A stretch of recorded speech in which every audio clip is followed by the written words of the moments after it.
All right, welcome to the Young Turks. Cenk, Uygur, and Kasparian with you guys. Wild day as usual. So Trump's impeachment is imminent, and we will go over to the Senate for a trial.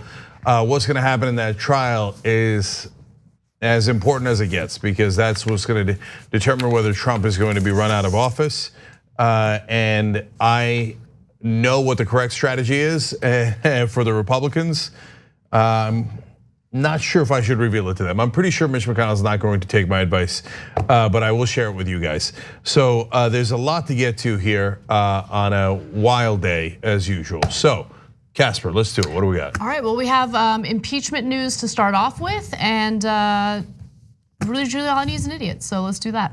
Rudy Giuliani, Donald Trump's former personal lawyer, was told by the Trump administration to avoid doing interviews, but he can't help himself, and he had a sit-down interview with The New Yorker. And during that interview, he actually confessed to working with corrupt prosecutors in Ukraine in an effort to oust Maria Yovanovitch, who was the US ambassador to Ukraine at the time. Now, Maria Yovanovitch is also one of the now former ambassadors who has testified against Trump during the impeachment investigation. And here's what we know so far. Now, The New Yorker did an extensive profile on this prosecutor in Ukraine. His name is Yuriy Lutsenko. You've probably heard of him already. And he is referred to as a now disgraced prosecutor general of Ukraine, because apparently investigations found that he was corrupt himself, and as a result, he was ousted, and he was salty about that. Now, former Ukrainian prosecutor general Yuriy Lutsenko railed against American diplomats, including Yovanovitch, when he spoke to The New Yorker, and eventually described his partnership with Giuliani by saying both of them believe they offered each other a win-win situation for their political interests. When Lutsenko met with Giuliani at his office, the ex-prosecutor general provided financial documents he claimed was proof that Burisma hired Hunter Biden for the purpose of lobbying his father, the former vice president. So that's the reason why Lutsenko and Giuliani met in the first place, and they met with the help of Giuliani's business associates, Lev Parnas and Igor Fruman. Now, before I continue, you want to jump in, Jay? Yeah, both sides are throwing around corruption, but there has been evidence on one side and not the other. So you see that in some of the internal proceedings that they recognize that Yovanovitch, our ambassador, is actually fighting against corruption.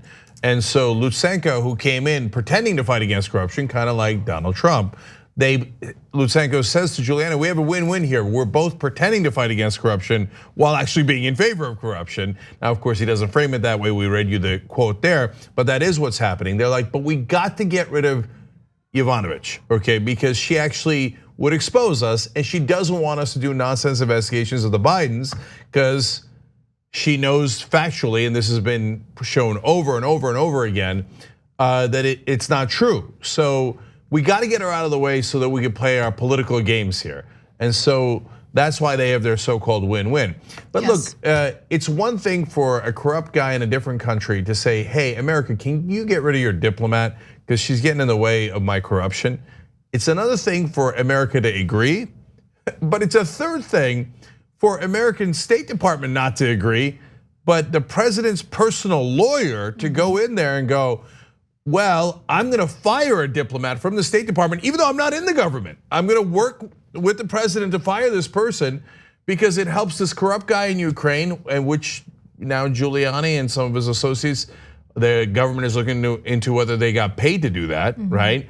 Plus, I'm gonna do it for the president's political ambitions.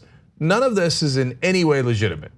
So just to continue on, although I do want to go back to the accusations regarding Hunter Biden serving on that board. So Lutsenko wanted to meet with Attorney General Jeff Sessions to defend his reputation back in 2018, but he became irritated when he heard that Yovanovitch and others were trying to block that meeting. This eventually led to Lutsenko's first meeting with Giuliani after Parnas, that's Lev Parnas, offered to connect the two. Okay, so I'm setting the stage for what happened. This is the context. And then the reporter from The New Yorker hits up Giuliani, gets an interview with him, and during that interview, Giuliani just confirms everything. So let me give you his statements.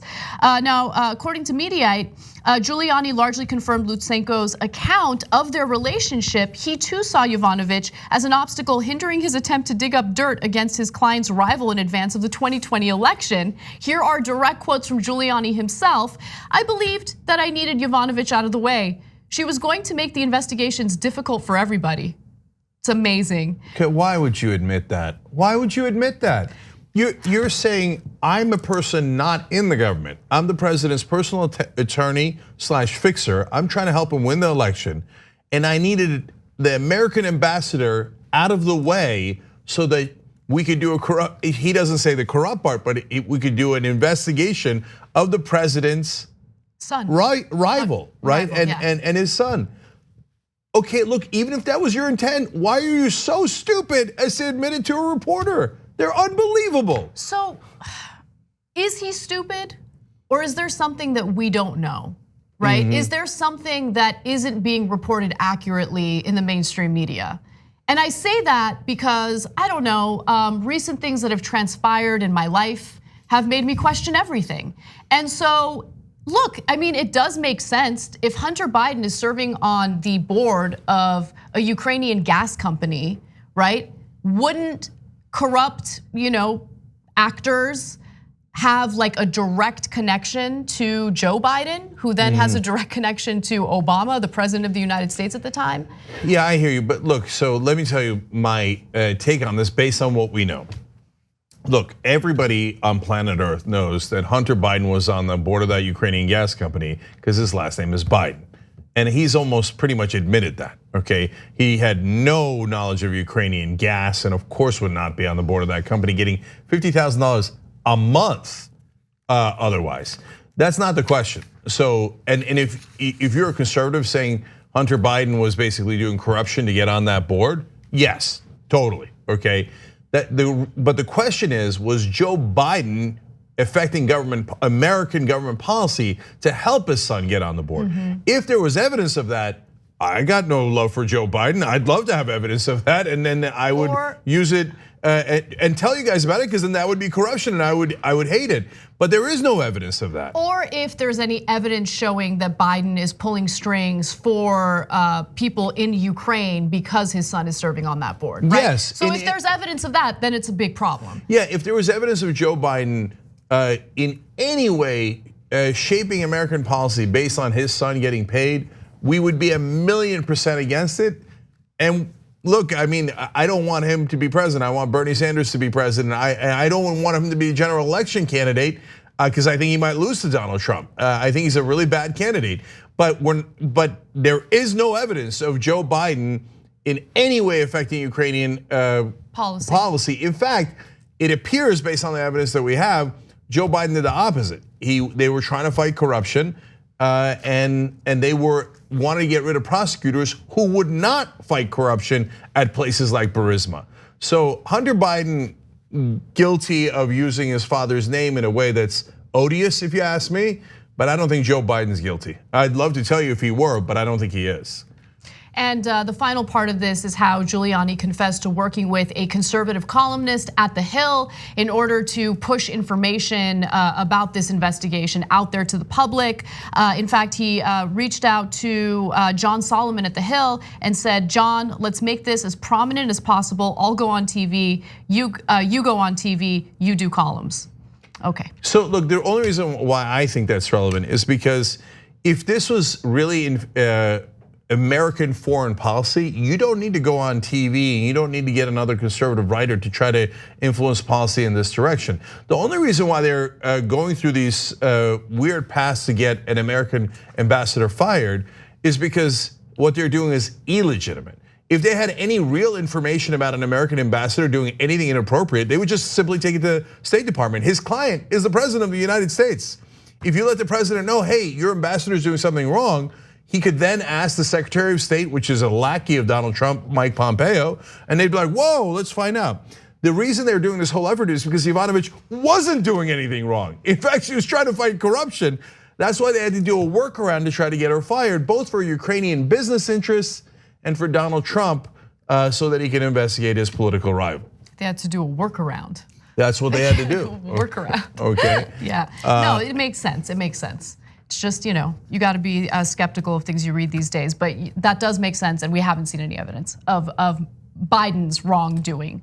All right, well, let's move on to another aspect of this impeachment investigation.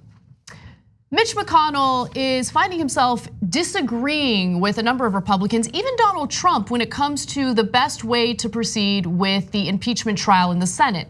Now, Mitch McConnell wants to get through the process as quickly as possible because he thinks that the possibility of calling witnesses is too much of a wild card. There might be information that isn't known yet that could be revealed through that trial that could be damaging to Republicans in some of these swing districts. However, people like Donald Trump want this trial to take its time because they think that it could actually help them, and there is some evidence to that point. So let me give you all the details according to this report by the Wall Street Journal. On the verge this week of becoming just the third US president to be impeached by the House, Trump doesn't want to be acquitted in the Senate, or doesn't just want to be acquitted in the Senate trial that would follow, these people say. He hopes to be vindicated, and he thinks, taking your time and making it seem like nothing more than a witch hunt will make him vindicated, right? So I wouldn't mind a long process, Trump said, suggesting that a Senate trial expected to begin in January would be used to unmask the whistleblower, settle scores with House Intelligence Chairman Adam Schiff, and undermine others who view his dealings with Ukraine as highly improper. In fact, he talked about it in front of White House reporters. Let's take a quick look at that. Mr. President, do you prefer a short process in the Senate or a more extended process? Well, I've heard Lindsey Graham, who's terrific, and I heard his statement, and I like that. And I'll do whatever I want. Look, we did nothing wrong. So I'll do long or short. I've heard Mitch, I've heard Lindsey. I think they are very much on agreement on some concept. I'll do whatever they want to do. It doesn't matter. I wouldn't mind a long process because I'd like to see the whistleblower, who's a fraud. The whistleblower wrote a false report. The whistleblower doesn't matter. The whistleblower doesn't matter. You have over a dozen people who are either currently, formerly in Trump's administration or currently in Trump's administration testifying against him, providing evidence against him in this impeachment process. The whistleblower doesn't matter. He's so obsessed with the whistleblower. As we've said 100 times, the whistleblower is like the guy who called 911. But you already have actually 17 witnesses who saw the crime in that analogy. Okay, so who cares who called 911? We have the witnesses. Anyway, here's the most important part. Now, if I thought Mitch McConnell might listen to me, I wouldn't say this, okay? But I'm pretty sure he's not gonna care what we think, so let me tell you the reality. McConnell's right, Trump is wrong. If the Republicans were smart, they'd get this trial over in 2 hours, let alone 2 weeks. They'd all come in, be like, no witnesses, okay, terrible, inappropriate, not guilty, move on, okay? Trump is an idiot. He wants to bring more witnesses like Hunter Biden and Adam Schiff and people that are like totally irrelevant. Why? Because he's not smart. He's not smart. You open the door to more witnesses. Maybe if you take long enough and you open enough doors to witnesses, maybe John Bolton comes and testifies. So the longer it drags out, the worse it is for Trump. And he's gonna dig himself into a hole because he can't help himself. Please let it be a longer trial. So I partly disagree, right? Okay. Because, and this is depressing, but apparently since the impeachment process started, Trump has actually increased his support in some of these battleground states. Yeah, I'm not buying it. No, I hear you. I saw the polls, and so there's two different sets of polls. First of all, every poll shows about 51% of the country. Sometimes it's 49, sometimes it's 50, but oftentimes it's 51% that say Trump should be impeached and removed from office. There's the nonstop spin about how Trump is winning when 51% of the country thinks the president should be removed from office. Okay, so that is not remotely winning. Now, he has improved a little bit in some of the polls in the battleground states, not enough to win, okay? And why? I'm now more firm in my conclusion about how the Democrats should have proceeded. We talked about the articles of impeachment and were there enough? There was 2. Nah, they And bungled. They bungled it again. I'm positive they should have gone with 5. They should have, and it shouldn't have been just broadly abuse of his office because it's vague. It should have been crimes. And now having read all of the deliberations here, I think that the Democrats were afraid of putting specific crimes because then they're like, well, this is a political thing and it's not a crime, and what if we can't prove the crime, blah, blah. No, he did it, guys. Campaign finance violation on Ukraine, on the mistresses, obstruction of justice, 10 counts on Mueller, etc. They should have hit him with everything they got, show all the criminality. Now, they're trying to, but the Democrats have internalized, as always, oh my God, anything we do is gonna help the Republicans. Let's not do it, let's do it as little as possible. Let's just run away, right? So what that has created in the battleground states, a little bit of a feeling of like, wait, what? I thought there was gonna be more to this, right? I thought they were gonna charge him with crimes, but all they charged him was obstruction, which is a crime, but and an abuse of office. I don't know what abuse of office is. So that's why I think the Democrats are bungling this, and maybe it helps Trump a little bit in that sense, but for God's sake, fight. If you fight, it doesn't help him, obviously it hurts him. The minute they started impeachment, his numbers went down. Remember, his numbers went down when they started impeachment. But when they were soft on impeachment is when the numbers that you're talking about showed up, but still it's not good enough. Still more than half the country wants them removed from office. You're right, they did start off fighting, but keep in mind from the very beginning, and also during the Russia investigation, they ran away from the financial crimes as if it was gonna give them a disease. Like they didn't want to investigate it, they didn't want to look into it. There was more than enough evidence, or at least probable cause, to do an appropriate investigation into that, including his own personal lawyer testifying under oath that Trump committed fraud in both filing his taxes and obtaining loans. None of that stuff matters to Democrats. And look, this is obviously now speculation because you can't know for sure, but I think they don't want anyone to look into their own financial crimes. Anna, 100% right. Like, come on. No, now like, it's so frustrating, and I keep looking at it like, what broke the camel's back today, if you will, is, I'm like, why not do the campaign finance violations? It is the clearest violation of the law I've ever seen. First of all, on the mistresses and the hush money, his co-conspirator is in jail right now. He went to prison. He went to prison for that same crime, not a similar crime. The same crime he committed with Donald Trump.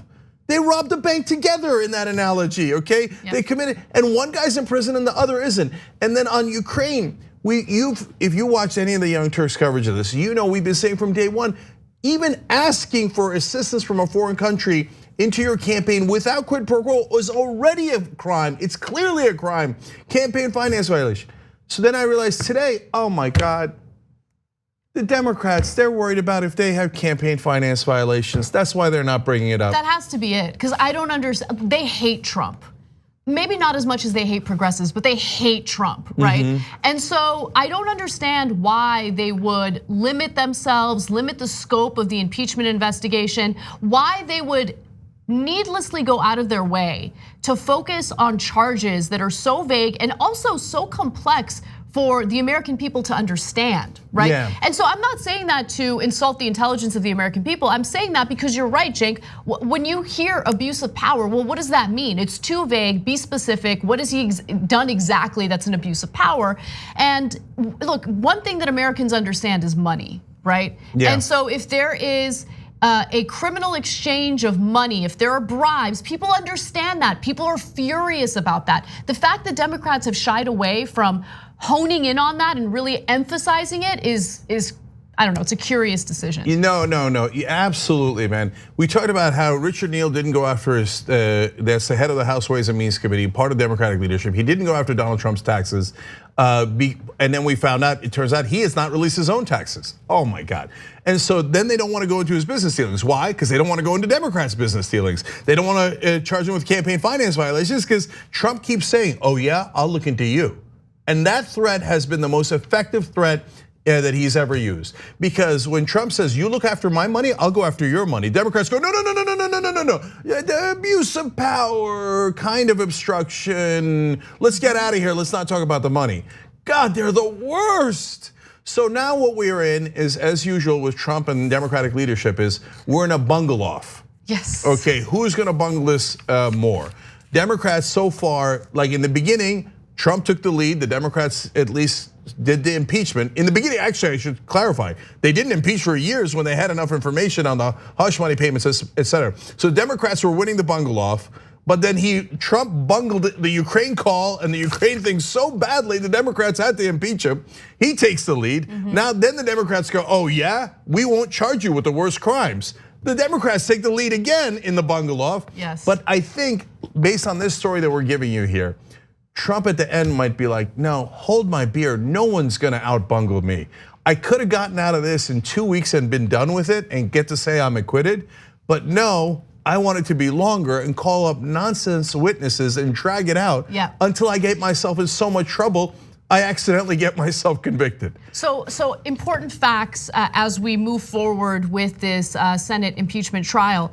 When it comes to removing Donald Trump, you need a 2/3 majority. However, when it comes to the actual process within the Senate, all you need is a simple majority in order to make decisions about whether or not you call witnesses and how you proceed forward. So I mention that because it could be possible that it doesn't even matter what Mitch McConnell wants. Because if Mitch McConnell does in fact want a short trial, all it takes is a few Republicans to defect and vote otherwise. And so we'll see how this all plays out. Senator Susan Collins has already said that she's not really loving how Mitch McConnell is dealing with this. She doesn't like the fact that he's constantly working with Donald Trump on making decisions on how to move forward in the Senate. And she says, I have a mind of my own and I really want to do this in a fair way. We'll see how it plays out, but it is fascinating. Of course, I don't believe her that she wants to do it in a fair way, but she's trying to win her re-election. And in order to do that, she has to fake being a moderate, okay? Right. So, but it is monumentally important because the way that she's gonna fake being a moderate is vote against McConnell once or twice on procedural issues and maybe which witnesses to call. Well, that could open a door that's really important. But according to the Constitution, senators must swear an oath before this trial begins to, quote, do impartial justice according to the Constitution and the laws. That's according to the Constitution and the laws, okay? So now when Mitch McConnell says, I'm not going to be impartial, I'm going to do whatever the White House tells me to do and what Donald Trump's lawyers tell me to do. And he said that on Fox News. Then it puts people like Susan Collins in a situation where they have to disavow that and say, no, I'm going to be impartial. I don't agree with McConnell, who says he's not going to be impartial, because it's, again, another violation, right? Nonstop violations. Okay, so if they lose her, well, then they only have 53 Republican senators, right? And so then you've got a bunch of other guys like Cory Gardner who are in a lot of trouble in the state of Colorado, likely to lose his re-election. He's got to prove that he's moderate. There's McSally in Arizona, there's many others, but the one guy who could prove to be the McCain in this scenario is Mitt Romney. That guy has some grudges, as we say. He has nothing to lose. He just got elected in the Senate. He doesn't have to worry about re-election. Just do the right thing for once, please. So Romney has like another 5 years left before re-election, and you don't know this because he looks great, but he's in his 70s. Okay, it's crazy. So that money, man, it'll keep you young. That money, I know. Anyways, so really there ain't much to lose at all. And he loathes Donald Trump. So if there ever comes a time and they're on the precipice of 51 votes, Romney can come out there with a, okay. And guys, the most critical witness, hear me now, quote me later, is John Bolton. And so he's the former national security advisor. He is so right-wing, no one on planet Earth could call him a progressive. I mean, everybody's heads would explode. You could try it, but it would be absurd. And he also has grudges. And he has grudges, okay? And so, and he can't wait to testify. He can't wait. He's pretending that he's reluctant, like, oh no, I mean, I care about executive privilege and you gotta go through the courts, but he's like, oh, put me in, coach, put me in. So I could see a situation where McConnell loses a couple by the way, McConnell's not very confident. He keeps saying, well, I don't know. And McConnell doesn't normally say that. He's like, no way, right? In this case, he's like, well, there's senators that could vote in different ways. I'm like, oh, is there? Oh, that's really interesting, okay. So could they get to a point where Romney is a deciding vote to let Bolton testify when they drag out the proceedings too long? and then Bolton comes in off the top rope. Bolton likes war. You want to go to war, right? So if Bolton comes in and we have a real battle of the bastards, okay, Bolton versus Trump. Bolton keeps saying, I have really damaging information, and he has not yet released it. So please stretch this trial out. Please make that mistake. And look, guys, the way that you could help with that is keep saying on social media, to your representatives, to your senators, to everyone, okay, what is Trump afraid of? I mean, I hear he made a perfect call. Who wouldn't want to testify about a perfect call? Who wouldn't? And this is really important, guys. 2 out of 3, not Democrats, Republicans. 2 out of 3 Republican voters say that that the Trump's aides and advisors should testify, because Trump has got them really believing that he's innocent. So that's why 2 out of 3 Republicans are like, yeah, of course, Trump's advisors should testify. That's going to be fantastic. We're looking forward to it. Take him up on it. Yep. Say, hey, look, Democrats agree, independents agree, Republicans agree. Let him testify. What are you afraid of, Donald Trump? What are you afraid of? What are you afraid of? Get under his skin. Let's get all those guys in there to testify and see what happens. And if he's really innocent, I'm sure they'll prove his innocence. When we come back from the break, we're going to discuss the voter rolls in 2 states, Wisconsin and Georgia. Republicans are at it again, and unfortunately, they've been successful at it. They've been purging the polls, and we're going to give you the details. We'll be right back. We hope you're enjoying this free clip from the Young Turks. If you want to get the whole show and more exclusive content while supporting independent media, become a member at tyt.com/join today. In the meantime, enjoy this free segment.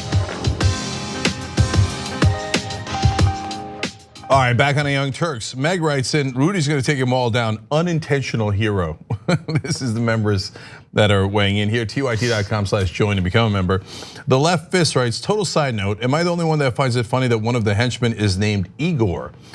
I know. Okay. I know. No, nothing's allowed to be funny anymore. Okay. Not funny. No joking. How dare you? No sarcasm. No, never. Okay. All right. We do a serious show here. Okay.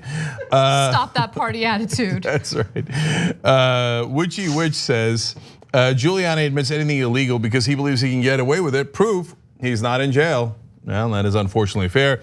Donald Trump's wig writes in, also that's funny, not allowed, must change it to a somber handle. I wasn't laughing, I was sobbing. Yes, might Giuliani, anyway, Donald Trump's wig asks, might Giuliani be the whistleblower?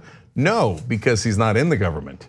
That's why it's so weird that he's running around trying to make deals with foreign governments, because he's not in the government.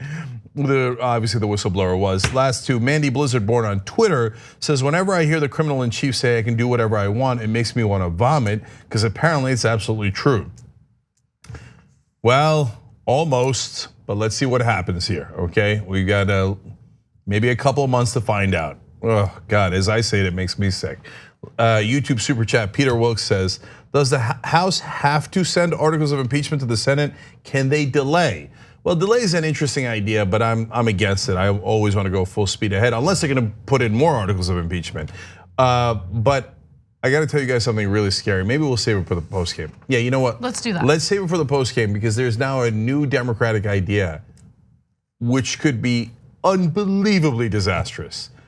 tyt.com/join, that's the last half hour of the show. All right, what's next? All right, just a few announcements. First off, if you're trading stock, you should be doing it commission free. And luckily, one of our partners, Doe, will allow you to do just that. So go to doe.com/tyt and you can do unlimited commission-free stock trades. It's a mouthful, but it's important, so keep that in mind.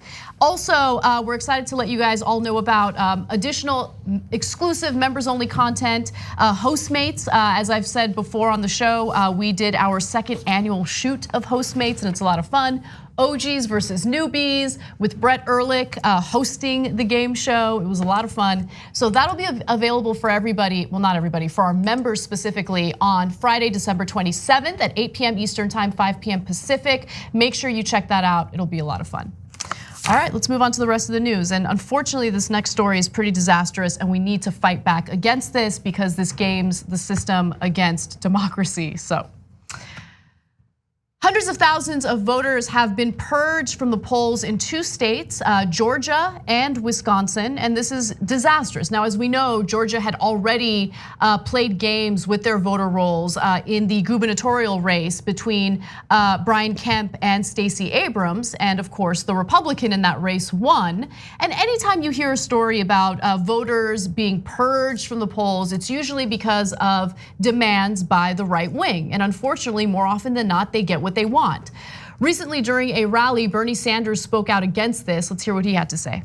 The state of Wisconsin purged 200,000 people from their voting lists. And tonight, although it's not yet definitive, a judge can yet overrule it, the state of Georgia just purged 300,000 people from their voting lists. Needless to say, these are 2 battleground states. And I gotta say, to those Republican governors and officials who are too cowardly to debate the real issues facing this country, too cowardly to engage in a free, fair, and open debate, too cowardly to think that the only way they can win an election is by denying people the right to vote. I say to those cowards, get out of politics and get another job. I don't really know where he gets his energy from because I'm exhausted right now, and I mean, it's incredible that he's out there and he's fighting, and look, he's drawing attention to a really important issue. So let me just give you a few of the numbers and statistics here to give you a sense of how severe this is. So a federal judge actually allowed Georgia to move ahead with a purge of over 300,000 voters deemed inactive by Republican Secretary of State Brad Raffensperger. Now, look, this is a game that they play, right? So if you happen to be a registered voter who maybe wasn't inspired enough to go to the polls and vote in elections, they will decide to purge you from the polls because they'll argue, oh, well, this person is inactive, maybe they changed their address, maybe they don't live here anymore, so let's just go ahead and purge the polls. And more often than not, what happens is they might get a letter indicating, hey, you might be purged from the polls unless you respond to this. But most people might think that it's nothing more than spam, nothing more than advertisements, just junk to throw out. And so something very similar happened in Wisconsin, but let me just tell you how bad this is in Georgia. The Georgia voter rolls are expected to shrink from 7.4 million to 7.1 million. According to Fair Fight Action, 120,561 Georgia voters are being removed from the polls solely because they have decided not to participate in recent elections. So look, this again, Bernie's right. I mean, they can't debate the issues. They know that they have ideas that aren't really popular with the American people. And so rather than debate the issues, why not game the system against the Democratic candidates? And that's what they've been doing systematically over and over again. So I love the Bernie clip. The more aggressive, the better. Calling out Republicans is great. By the way, I remember when the media counted him out. I remember Chris Cillizza asking who is going to take his place among the different candidates now that in his mind he had been eliminated. Oops. Latest poll has Bernie Sanders in a statistical tie for first nationwide with Joe Biden. Now, I say statistical ties down by 2. Collection of polls, Biden's still leading. By the way, I'm very concerned about Biden's lead, but that's a different story. Okay, but Bernie's surging in almost all the polls in almost all the states. So in terms of the voter rolls here, look, why are they doing it? Are they doing it in, and how can you tell if it's biased or not? So if, for example, they were doing it in all these different states, and they are, and in some of the states they targeted a little bit more Democrats, but in some of the states they targeted a little bit more Republicans because they're doing it randomly, they're doing it legitimately because they have to do clean out the voter rolls every once in a while. Statistically, it would be spread out and it would affect Republicans and Democrats equally, except it doesn't. They're doing it in all of the Republican areas in the Republican states, and in every instance, it hurts Democrats more. Gee, I wonder if it's random and legitimate or if it has a political purpose. So let's go to Wisconsin. Milwaukee and Madison, the state's Democratic strongholds, account for 14% of Wisconsin's registered voters, but received 23% of the letters that are going to take them off the rolls. So hey, look at that. More heavily minority areas that are more Democratic voters, and they are disproportionately targeted in this purge. Right. What a shocking coincidence. Overall in the state of Wisconsin, 55% of the letters basically saying you gotta respond now, otherwise we're gonna take you off the voter rolls, were sent to municipalities that were where Democratic Hillary Clinton outpolled Trump in 2016. Another wild coincidence that it again favors Republicans by at least 10 points. So there is a way to fight back against this, right? So in the case of both Georgia and Wisconsin, you have judges ruling in favor of what the Republican lawmakers want to do. But the best way to fight back against that is to let people in your community know that they need to register to vote. Check in. See if you're still registered. If you're not, register to vote before it's too late. Not everyone watches progressive media. Not everyone watches media that actually gives you the truth about what's happening in the country. So don't assume everyone's up to date about the news and what's happening to the voter rolls. Let people in your community know, make sure that they're registered to vote. Look,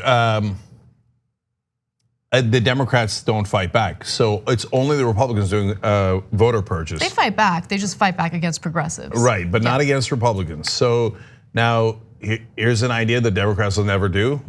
You wanna do voter purges? How about in blue states? Or most importantly, in swing states we control, yeah, let's do voter purges.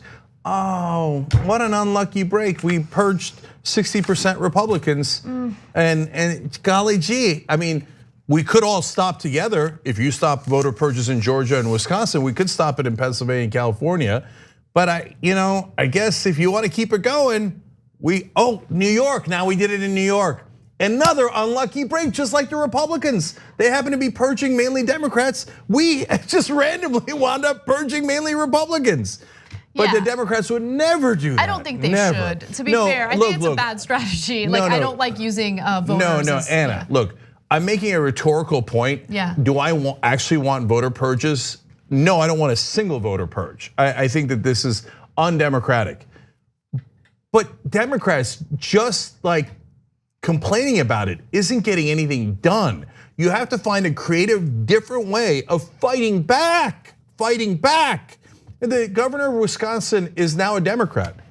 Look, I don't know Wisconsin politics well enough to tell him exactly which tactic to use to fight back, but I know that I'd give it everything I got. And if they're doing voter purges, you're the governor, figure it out. But 9 out of 10 times, if not 10 out of 10 times, Democrat goes, I can't believe they're doing that. Oh well. No, it's not an oh well situation. It requires all hands on deck to protect our democracy. By the way, protecting the voting rights of minorities in this country, Jesus Christ, let's go. And they point out, look, in Wisconsin, the governor won by 30,000. Now they're taking a couple 100,000 people off the voter rolls, mainly Democrats. Well, then they're gonna lose the next election. These are how the Republicans steal election after election. They steal these elections. They stole it from Stacey Abrams in Georgia. They stole it from her. And where are you guys? Let's go. And Stacey Abrams is doing a great job of fighting back. And so is Gillum in Florida. They're looking to register more people, make sure everybody gets the chance to vote. Now that's active, that's positive, that's constructive. Rest of the Democrats, up and at them, fight back for God's sake. We got to take a break, but when we come back, we have Tucker Carlson claiming that the Potomac is dirty because of immigrants. We'll give you his argument and more when we return.